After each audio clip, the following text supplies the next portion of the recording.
तो भारत में corona virus कब आया, इस बारे में नया खुलासा हुआ है। वैज्ञानिकों ने दावा किया है कि देश में कोरोना की एंट्री पिछले साल ही हो गई थी। साथ ही भारत में कोरोना के नए स्ट्रेन का भी पता चला है।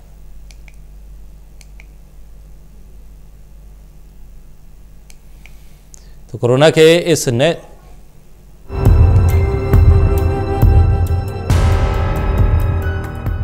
भारत में इस समय कोरोना तेजी से पैर पसार रहा है। आए दिन मरीजों की संख्या में रिकॉर्ड स्तर पर बढ़ोतरी हो रही है।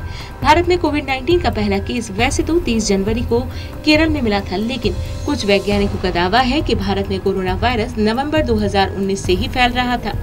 तो कोरोना वायरस के इंडियन स्ट्रेन का MRCA नवंबर 2019 से ही फैल रहा था। देश के शीर्ष रिसर्च इंस्टीट्यूट के टॉप वैज्ञानिकों का अनुमान है कि वुहान के नोवेल कोरोना वायरस स्ट्रेन के ठीक पहले वाले रूप का 11 दिसंबर 2019 तक प्रसार हो रहा था। MRCA नाम के वैज्ञानिक तकनीकी का इस्तेमाल करते हुए वैज्ञानिकों ने अनुमान लगाया है कि अभी तेलंगाना और दूसरे राज्यों में कोरोना वायरस का जो स्ट्रेन फैल रहा है वह 26 नवंबर और 25 दिसंबर के बीच में पैदा हुआ था। इसकी औसत तारीख 11 दिसंबर है। सवाल ये उठता है कि क्या भारत में 30 जनवरी से पहले ही चीन से आने वाले यात्रियों के जरिए कोरोना वायरस ने दस्तक दे दी थी?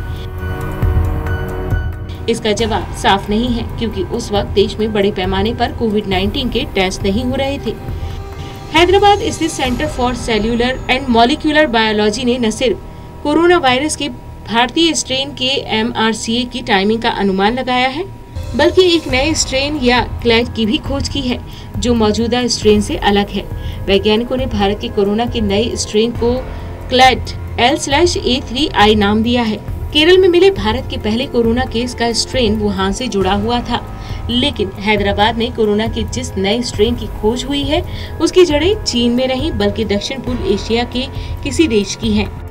CCMB के डायरेक्टर डॉक्टर राकेश के मिश्रा ने बताया कि नया स्ट्रेन किस देश में पैदा हुआ है ये पता नहीं चला है, लेकिन ये चीन का नहीं है, किसी दक्षिणी पूर्व एशिया देश का है।